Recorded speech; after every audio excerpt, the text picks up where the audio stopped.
Hey guys, welcome back to CEHHS Unplugged podcast. For today's episode, I'm honored to be here and joined by our Dean, Jennifer Ostergren. She works closely with students and faculty and plays a big role in everything from academics to the overall experience in our program. We're grateful she took the time today to sit down with us and share more about her journey and what she hopes students get out of for being part of this department. Yes, thank you for having me. Thank you. All right, so let's get right into it. So what originally drew you to this field, and how did that journey lead you to becoming a dean? Well, I'm a dean now, but before that I was a professor in speech-language pathology. And what drew me to the field is really helping people. So I had some courses early on. I wanted to become a teacher, and I took a course that was about individuals with disabilities, both adults and children. And I just really fell in love with the opportunity to help individuals and families, either recovering, my area is neurologic disorders, so recovering from brain injury or stroke, became a speech-language pathologist, worked as a professor, and then moved into the role of dean. So you have lots of experience with just people, I bet kids, so you kind of touch base on everything. Great. Yeah. So in your role, how do you balance supporting faculty while also making sure student voices are heard? I'm sure you get lots of intel from students and professors. How do you make sure that you're kind of reaching everybody? Yeah, I think it just really starts with why we're all here. And so I believe the faculty are here to support the students, and I'm here to support the students. So I think I balance it by trying, as you said, to reach out and understand what's happening for students, meeting with students, understanding what their challenges are, what their goals are, and then just really centering all my decisions on how does this impact students. So when faculty bring together ideas, my first question is how is this going to impact students? Now, of course, faculty support students, and so helping faculty be successful is helping students to be successful too.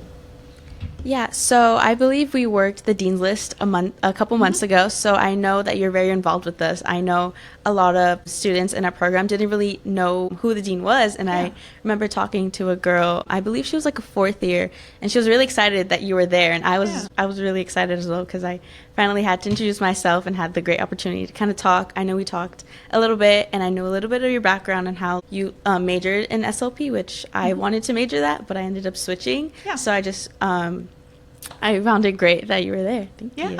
So for our third question, what do you hope students gain from being part of this department, just beyond earning their degree? Yeah, I think the big picture for me in the college is, we have 7 different disciplines. I say all of us share one thing in common, which we're in service of people. And so I think what I hope for students, and I think that it's true about the majority of our students, that they have a passion in working with people, whether it be teaching, whether it be studying aspects of their health, whether it be making decisions about policies.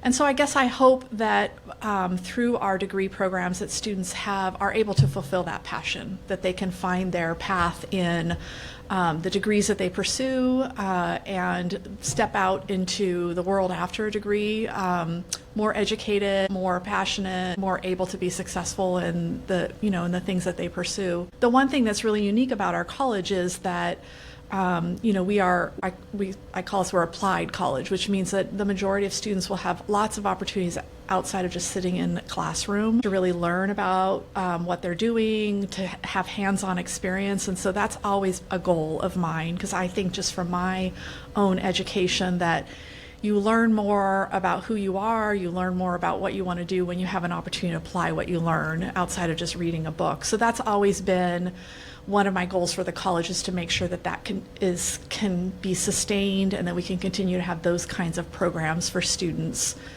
Another goal is really around internships and opportunities for students to get out into the workforce, and that's something that's really unique about our college as well. So I always think about when students leave, I want them to have not only applied experience in the classroom, but if they have an interest in going into an internship, and many of our programs have required internships, that they have a great experience, that they can use that to help them as they step out into their next step after they get their degree.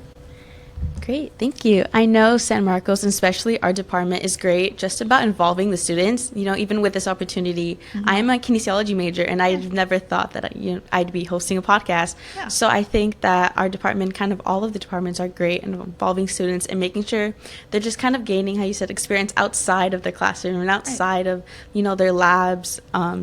So I think that's great that San Marcos and this department has that opportunity. Yeah. So to end on a much lighter note, what is your go-to way to unwind after a busy week of meetings and kind of just meeting everybody? Yeah, you're going to laugh, but I like to do jazzercise. So I like to be active physically. So that's why it's great to be in a college that's health and wellness, because we think about this a lot. So I do physical things. I mean, I like to golf. I do jazzercise. Nice. I like yoga. I like to play games and cards and different kinds of things. So I have friends that I do that with as well. I also like to read. So I think those are the three things that when I leave work that you'll find me doing. Really? What surprised me is you said you like to play golf. Yeah. Do you play golf around like San Marcos? Yeah. Prior to this job, I worked at Cal State Long Beach, and so I have many friends who golf that live in Long Beach still, nice. And so when I'm there, I golf with them. But I'd like to get more consistent at it. Any sport, the more you do it, the better you get at it. But nice. My family loves to golf. My brother goes to Long Beach and plays golf. So my dad loves the Links golf course here.